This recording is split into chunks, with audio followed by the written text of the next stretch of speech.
দেশে বাড়ছে এডিস মশাবাহিত ডেঙ্গুর প্রকোপ। এমন পরিস্থিতিতে রাজধানীর ইঞ্জিনিয়ার্স ইনস্টিটিউশন মিলনায়তনে মশা নিয়ন্ত্রণ প্রযুক্তি শীর্ষক সেমিনার আয়োজন করে সামাজিক সংগঠন ইউথ টু ওয়ার্ল্ড।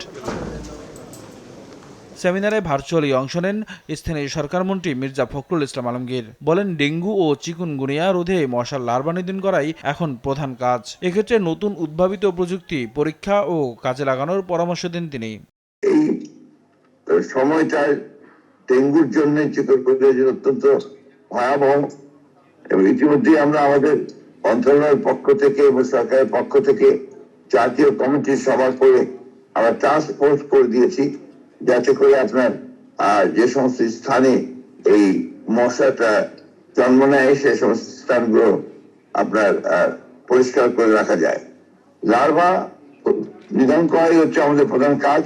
এদিকে ডেঙ্গু মোকাবেলায় বন্ধা মশা ছড়িয়ে এডিস মশার বংশবিস্তার রোধ করার পরামর্শ দিয়েছেন বিশেষজ্ঞ চিকিৎসকরা। জাতীয় প্রেস ক্লাবে ন্যাশনাল ডক্টরস ফোরাম আয়োজিত সেমিনারে তারা জানান, এই পদ্ধতি কাজে লাগিয়ে সিঙ্গাপুর, ব্রাজিল সহ কয়েকটি দেশ ডেঙ্গু প্রতিরোধে সফল হয়েছে। এডিস মশাকে ইনফেক্ট করে ওই এডিস মশাটাকে ছড়িয়ে দিয়েছে।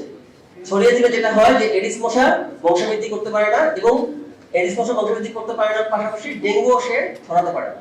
এইভাবে ওরা সিঙ্গাপুর 70% জায়গায় এডিস মশার প্রোগ্রামগুলো নিতে পেরেছে, এই জন্য আমরা সফল হয়েছে। প্রথম 1 বছরের মধ্যে ডেঙ্গুর প্রেজেন্টেশনটাই হলো এরকম যে ঠান্ডা, কাশি, তারপর হলো নাক বন্ধ থাকা, রাইনাইটিস হওয়া, অ্যাবডোমিনাল পেইন, অল্প জ্বর, এরকম ভাবে শুরু হতে পারে। সূর্য ওঠা ও অস্ত যাওয়ার আগের 2 ঘন্টায় এ মশা বেশি সক্রিয় থাকে, তাই এই সময় বেশি সচেতন থাকার পরামর্শ দেন বিশেষজ্ঞরা। নিয়াজ মোরশেদ, দেশ টিভি, ঢাকা।